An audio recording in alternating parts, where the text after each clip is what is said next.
Alright guys, sort of doing, I keep saying final touches, but I keep finding other bits to do. So the sockets are in now, so I've got power, but even then I'm thinking of putting some as a divider to hide all the cables at the back. What else have we done? Sort of tidy up. We're going to redo all the flooring at some point. I say some point because I think I've done enough for the last the last week. I've got these blinds from Ikea.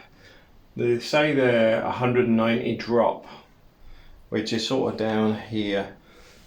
I think they will pull that far, but I'll see if they actually get to that point. They just have these sliding clips.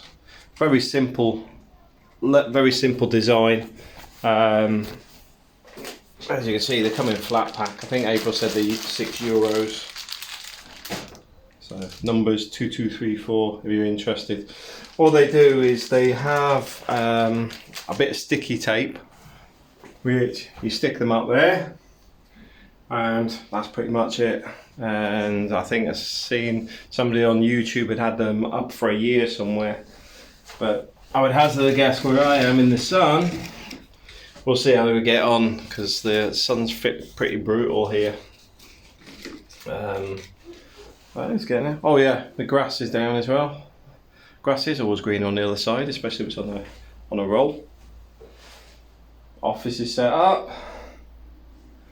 Computer's all set up, ready to go. Busy on the Xbox today, chilling out. Got my surround sound. It was good to actually get this back up and running because it's an LG one, which is one of the main reasons I got the LG TV, because it didn't work with the Hitachi and it didn't work with the which other one did we have? Well, it seems to only want to work with the LG for the surround sound, so it was quite an expensive system, so it's nice to actually get it back working so I can actually listen to some music. And yeah, I think I'm nearly there. I'm not going to do much more. I think last task probably I'll do tomorrow is change that light for a fan. So we'll have an oscillating fan here, a wall fan. But if you don't know what one of those is, there was one on the floor a minute ago, like that, but it sticks to the wall instead and just sort of swings round. Because I'm not putting air conditioning up here. I don't think we'll really need it. And then when I get a bit more time, I'm going to repaint all the walls. Got the tin of paint downstairs, but I hate painting, so it's not getting done this week. So that's pretty much me. Did you want to say hello from the back? Thanks for watching.